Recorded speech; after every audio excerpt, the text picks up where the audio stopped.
വന്നിരിക്കുന്നത് ഒരു സാധാരണ പായസം ഉണ്ടാക്കാൻ വേണ്ടിയിട്ടല്ല കേട്ടോ. നമ്മുടെ ഓണം സ്പെഷ്യലായിട്ട് ധാരാളം പ്രത്യേകതകളുള്ള നല്ല ക്രീമിയും റിച്ചും ആയിട്ടുള്ള ഒരു സ്പെഷ്യൽ വിഭവം തയ്യാറാക്കാൻ വേണ്ടിയിട്ടാണ് വന്നിരിക്കുന്നത്.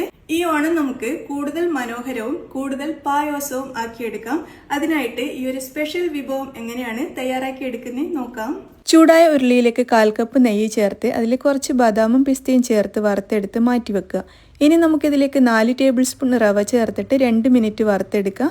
പിന്നീട് 1/2 കപ്പ് ക്യാരറ്റ് ഗ്രേറ്റ് ചെയ്തത് ചേർത്തിട്ട് വീണ്ടും 2 മിനിറ്റ് ഒന്ന് വറുത്തെടുക്കാം. ഇനി ഇതിലേക്ക് 3 കപ്പ് പാല് ചേർത്ത് നന്നായിട്ട് തിളപ്പിച്ച് ഒന്ന് കുറുക്കിയെടുക്കാം.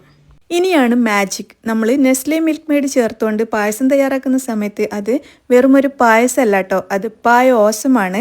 ഇനി നമ്മുടെ പായസത്തിൽ മിൽക്ക് മെയ്ഡ് ചേർത്ത് കൊടുക്കാം. ഓണപ്പായസം എന്ന് പറയുന്നത് നമുക്ക് എപ്പോഴും സ്പെഷ്യലാണല്ലേ. അത് നമ്മൾ നെസ്ലെ മിൽക്ക് മെയ്ഡ് കൂടി ചേർത്തിട്ട് തയ്യാറാക്കുകയാണെങ്കിൽ പിന്നെ ഒരു പ്രത്യേക രുചിയും നല്ല ക്രീമി ആയിട്ടുള്ള ടെക്സ്ചറും ഒക്കെയാണ്. നമുക്ക് ഓർക്കുമ്പോൾ തന്നെ വായിൽ വെള്ളം വരും.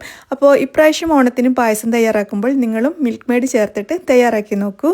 ഇനി നമ്മുടെ പായസത്തിൽ കുറച്ച് സാഫ്രോണും അതുപോലെ കുറച്ച് ഏലക്കായ് പൊടിയും ചേർത്തിട്ടുണ്ട്. പിന്നെ നമ്മൾ വറുത്ത് വെച്ച പിസ്തയും ബദാമും കൂടി ഇതിലേക്ക് ചേർത്ത് മിക്സ് ചെയ്തിട്ടുണ്ട്. അപ്പോൾ നമ്മുടെ അടിപൊളിയായിട്ടുള്ള പായസം റെഡി ആയി കഴിഞ്ഞു. സൂപ്പർ ആയിട്ടുണ്ട്. ഓണപ്പായസം എന്ന് പറയുന്നത് നമുക്ക് എപ്പോഴും സ്പെഷ്യലാണ് അല്ലേ. അത് നമ്മൾ ഈ നെസ്ലെ മിൽക്ക് മെയ്ഡ് കൂടി ചേർത്തിട്ട് തയ്യാറാക്കുകയാണെങ്കിൽ പിന്നെ അതിന്റെ രുചി പറയാനേ ഇല്ല. ഒരു പ്രത്യേക രുചിയും നല്ല ക്രീമി ആയിട്ടുള്ള ടെക്സ്ചറും ഒക്കെ ആയിരിക്കും. നമുക്ക് ഓർക്കുമ്പോൾ തന്നെ വായിൽ വെള്ളം വരും അല്ലേ. അപ്പോൾ നിങ്ങളും ഇപ്രാവശ്യം ഓണപ്പായസം നെസ്ലെ മിൽക്ക് മെയ്ഡ് ചേർത്തിട്ട് തയ്യാറാക്കി നോക്കൂ. അപ്പോൾ എല്ലാവർക്കും ഓണാശംസകൾ. താങ്ക്